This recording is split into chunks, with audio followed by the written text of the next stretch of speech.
Halo teman-teman, di video kali ini aku mau share dari apa yang aku pelajari dari buku dari Pastor Reinhard Bonnke, yaitu adalah Hell Empty, Heaven's Full. Di buku ini, Pastor Reinhard Bonnke mengajarkan bahwa betapa pentingnya setiap kita sebagai anak-anak Tuhan itu memiliki yang namanya belas kasihan kepada setiap orang-orang yang terhilang atau jiwa-jiwa yang terhilang. Di buku ini saya akan share dari apa yang saya pelajari di bab kelima, yaitu adalah pekerjaan Allah. Setiap kita harus tahu bahwa kesaksian dan penginjilan itu adalah pekerjaan seumur hidup kita. Jadi untuk yang namanya kita bersaksi, untuk yang namanya kita menginjil, itu bukan pekerjaan yang kita lakukan ketika kita masih muda atau ketika kita tuh punya waktu. No, tapi ketika kita menginjil, ketika kita bersaksi, ketika kita itu mengajar, itu adalah pekerjaan seumur hidup kita sampai kita tuh mati. Jadi itu adalah panggilan yang Tuhan berikan, panggilan secara kudus, panggilan secara khusus buat setiap kita anak-anak Tuhan. Jadi bukan sebuah kebetulan kalau hari ini kita dipanggil untuk menjadi seorang pemenang jiwa, dipanggil untuk menjadi orang-orang yang menginjil, dipanggil untuk menjadi orang-orang yang bersaksi dan menjadi orang-orang yang mengajar. Karena Tuhan Yesus sendiri sudah menjadi contoh bagaimana Tuhan ketika umur 12 tahun Tuhan itu sudah melakukan pekerjaan Bapa. Tuhan itu bekerja di dalam setiap apapun aktivitas kita. Jadi jangan sampai kita ini berdiam diri ketika kita itu masih mampu untuk melakukan. Ketika hari dalam tanda kutip ngasih siang, jangan sampai kita berlambat-lambat. Di dalam buku ini Pastor Reinhard Bonnke berkata bahwa dunia ini adalah arena keselamatannya. Di dunia ini atau bumi ini atau tempat yang hari ini kita tuh tinggali, ini adalah tempat di mana setiap kita ini membagikan atau menunjukkan bahwa tentang yang namanya menyampaikan tentang yang namanya keselamatan dari Tuhan. Kita ini dipanggil, setiap kita anak-anak Tuhan ini dipanggil untuk yang namanya satu, yaitu melayani. Bukan menjadi orang-orang yang dilayani, bukan menjadi anak-anak Tuhan yang penuh akan diri kita sendiri, tapi setiap kita perlu yang namanya untuk yang namanya melayani. Step up the game. Untuk yang namanya kita itu mengambil bagian untuk merasakan hati Tuhan kepada setiap jiwa-jiwa yang terhilang. Untuk setiap kita tuh mengambil pengenalan akan cinta Tuhan, yaitu adalah jiwa-jiwa yang terhilang. Karena Pastor Reinhard Bonnke berkata di dalam buku ini, gak ada yang namanya pencapaian yang jauh lebih tinggi, jauh lebih besar daripada yang namanya setiap kita anak-anak Tuhan atau hamba-hamba Tuhan itu menjadi orang-orang yang membawa keselamatan demi keselamatan Tuhan atau keselamatan itu bagi setiap generasi demi generasi, yaitu menyampaikan kabar baik kepada setiap jiwa-jiwa yang terhilang. Injil itu bukan sekedar melakukan hobi atau mengisi waktu luang atau hiburan atau sebuah pertunjukan yang ditunjukkan kepada banyak orang. No, tapi Injil itu lebih dari itu. Injil itu adalah keselamatan yang begitu mahal. Injil itu adalah sesuatu panggilan kudus yang Tuhan berikan kepada setiap kita. Di dalam Yehezkiel 33 ayat 32 berkata, "Sungguh engkau bagi mereka seperti orang yang melakukan syair cinta kasih dengan suara yang merdu dan yang pandai main kecapi. Mereka mendengar apa yang kau ucapkan, tetapi mereka sama sekali tidak melakukannya." Di dalam buku ini, di poin ini, di dalam firman ini, Pastor Reinhard Bonnke berkata, pengajaran itu adalah sebuah kebenaran untuk setiap orang-orang tahu, dan itu akan berdampak bagi banyak orang. Jangan sampai pengajaran yang kita berikan hari ini berdasarkan apa tentang pikiran kita, tentang ide-ide kita, dari apa yang kita pikir baik, bukan lagi tentang firman Tuhan, bukan lagi tentang pengajaran itu pada dasarnya adalah karya Allah sendiri untuk membawa setiap orang-orang yang terhilang itu dapat mengenal kebenarannya, dapat mengenal tentang kasihnya Tuhan. Itulah penginjilan sesungguhnya, itulah pengajaran sesungguhnya.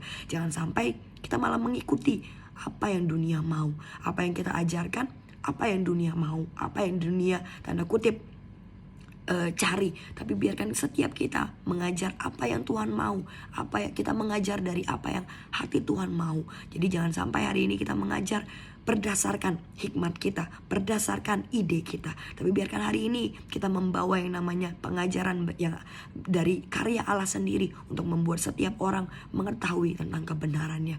Karena Injil itu adalah obat yang membuat setiap orang itu terpengaruh hatinya, dimana di dalam Injil ada yang namanya orang-orang yang didapati disegarkan. Di dalam Injil atau firman atau pengajaran didapat orang-orang yang terus diperbaharui. Setiap orang-orang yang mendengar, setiap orang-orang yang mengetahui firman Tuhan itu sendiri. Jadi pesan atau pengajaran atau khotbah itu gak diukur berdasarkan siapa yang membawa firman Tuhan itu.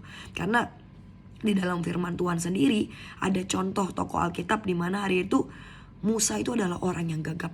Musa itu adalah orang yang mungkin dunia cap gak ada orang yang mau mendengar Musa karena dengan semua keterbatasan yang dia punya.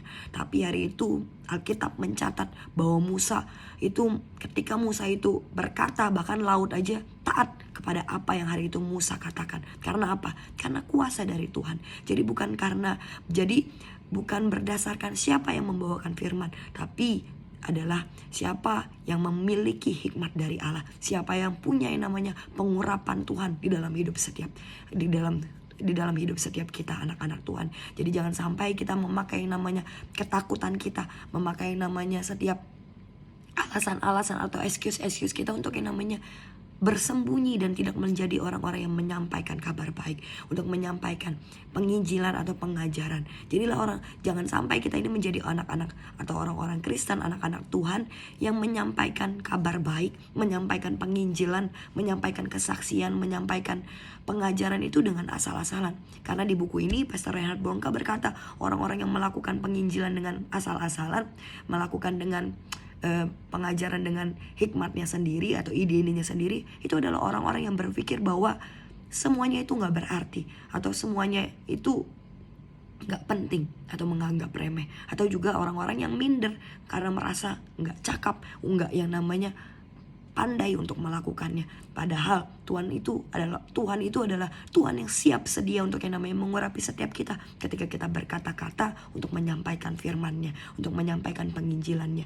Jadi jangan pernah kita berpikir bahwa Tuhan itu mampu kok lakukan itu semuanya. Jangan, karena Tuhan itu menciptakan setiap kita anak-anaknya, anak-anak Tuhan atau hamba-hamba Tuhan atau orang-orang Kristen. Untuk apa? Untuk setiap kita dipakai untuk mau melayani, dan untuk setiap kita itu membawa Injil kepada dunia ini. Jadi alasan kita itu menginjil adalah satu, Tuhan itu berduka cita saat orang-orang itu gak mengenali akan kasih-Nya, atau setiap orang-orang itu berpaling dari Tuhan. Dan itu yang seharusnya sebagai anak-anak Tuhan yang kita gak mau lihat. Pasti setiap kita, kalau kita ini mengasihi Bapa kita pasti pengen untuk yang namanya selalu menyenangkan Tuhan kita. Nah caranya adalah apa? Menjadi orang-orang yang menginjil, menjadi orang-orang yang mau melayani, menjadi orang-orang yang mau menyampaikan kabar baik. Itulah cara yang terbaik yang bisa kita lakukan. Jadi Tuhan butuh setiap kita anak-anaknya untuk turun, untuk yang namanya melakukan pekerjaan bersama dengan Allah, yaitu menyampaikan kabar baik sampai kemanapun kita bisa sampaikan. Tuhan itu gak bisa yang namanya menyelamatkan orang kalau orang-orang itu aja gak tahu bahwa Tuhan itu sanggup untuk melakukannya. Karena di dalam firman Tuhan, di dalam Roma 10 ayat 14 berkata seperti ini, tetapi bagaimana orang dapat berseru kepada Tuhan kalau mereka belum percaya? Dan bagaimana mereka dapat percaya kepada Tuhan kalau mereka belum mendengar tentang Dia? Juga bagaimana mereka dapat mendengar tentang Tuhan kalau tidak ada yang memberitakannya? Nah ini adalah pertanyaan yang harus kita jawab. Bagaimana mungkin orang-orang yang terhilang itu mendengar tentang Tuhan kalau hari ini kita sebagai anak-anak Tuhan berdiam dan bersembunyi di balik kata takut, bersembunyi di balik kata keterbatasan kita. Padahal hari ini Tuhan sendiri telah mengurapi setiap kita anak-anak Tuhan untuk yang namanya menginjil. Jadi jangan sampai hari ini kita bersembunyi dari itu.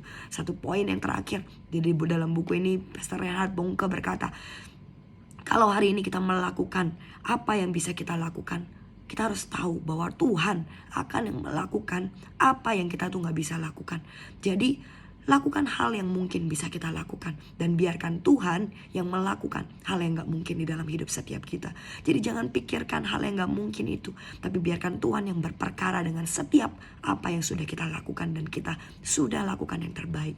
Jadi jangan lagi kita bersembunyi dari ketakutan kita, jangan lagi kita bersembunyi dari rasa ketidakmampuan kita, ketidakcakapan kita. Tapi biarkan hari ini kita mengambil belas kasihan, kita mengambil urgensi untuk yang namanya kita mau menjadi orang-orang yang menyampaikan kabar baik sesuai dengan hikmat dari Tuhan sendiri, menyampaikan kasih Tuhan, menyampaikan keselamatan kepada setiap yang terhilang.